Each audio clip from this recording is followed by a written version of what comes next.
Today, I want to talk about the Trump tariffs. You know what they are on China, on our friends, on our enemies, on the whole world. Is this time really different? Enormous amount of content on this, an enormous amount of comments in my videos on this. I thought I would do a little research with some historical examples for you today. Perhaps change your mind. We'll see. Let's take a walk back in time and you decide. Okay, here's 5 examples from history that, to me, that state that politically driven market fears are not new.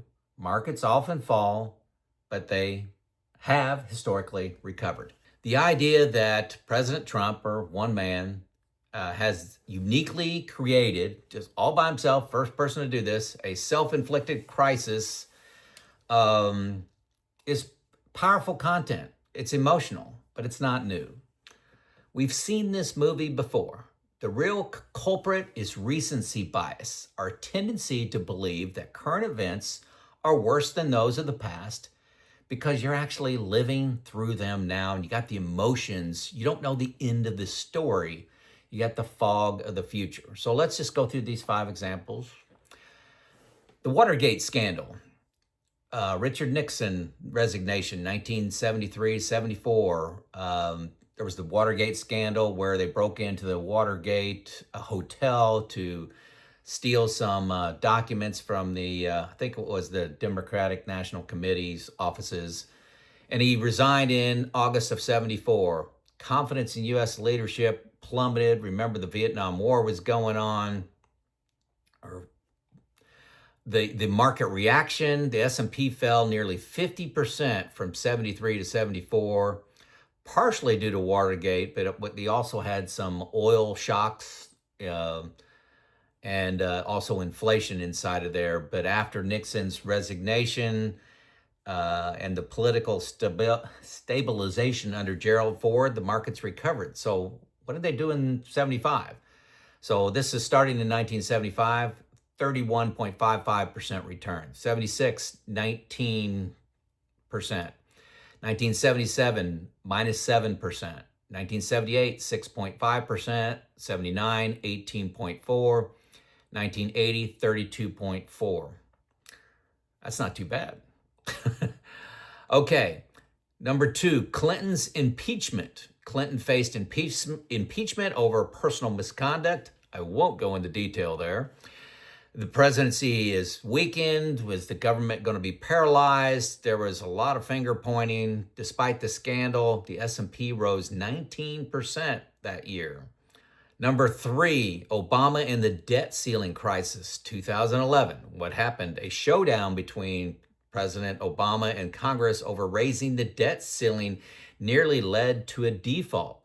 The U.S. can't pay its bills. The market impact, the S&P downgraded. U.S. debt was downgraded. Markets plunged. The S&P dropped 19% over the summer of 2011. This time is different, right? Well, the crisis passed. Markets recovered. In 2012, the results, 16% increase, 32% in 2013, 2014, 13.52, 2015, 1.38, 16, 11, and 2017, 19.4. Next 5 years, pretty darn good. Trump's first term, this is number 4. Trade wars. 2018, Trump launched a global trade war with China. This isn't new. He did this in 2018. A lot of people forgot about it. Trump is destabilizing global trade and U.S. democracy. Chaos is here. This sounds like 2025 headlines. The markets were walloped in 2018 during the trade war headlines. However, 2019 had a 29.6% increase. 2020, 16. 2021, 27% increase. 2022, minus 19.4. 2023 was a 24% increase. 2024 was a 23-point increase. So Not bad at all.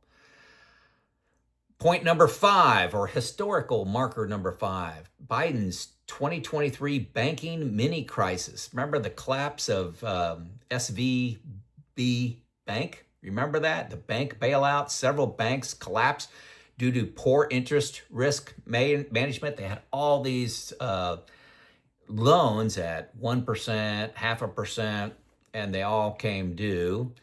The fear narrative, we were under a new 2008. The great financial crisis was cracking again. The market impact, it went down by 8% due to all the volatility. Specifically, bank ETFs plummeted in the short term. The outcome, markets bounced back.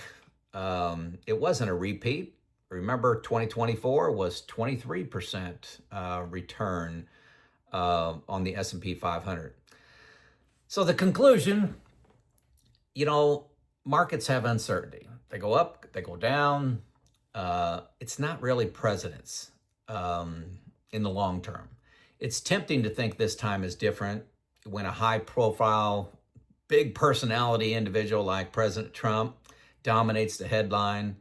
But time and time again, the markets have faced this in scandal, impeachment, assassination attempts, election chaos, debt defaults, riots, trade wars.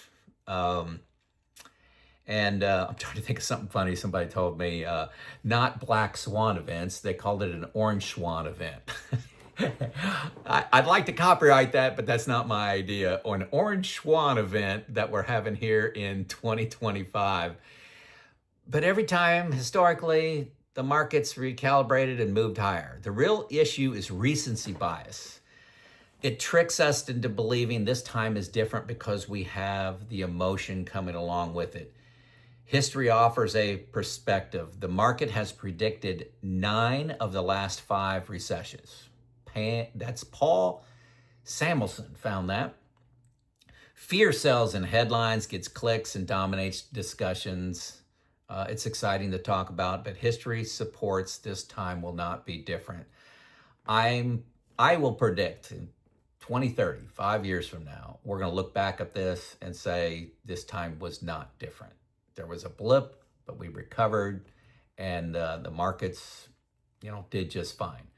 We do still have some issues, forget about the tariffs and the global trade war that could be in right now.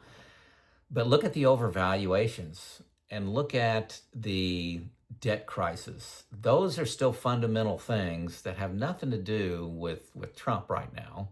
I believe he's actually trying to fix that, but that's not important what he's trying to do.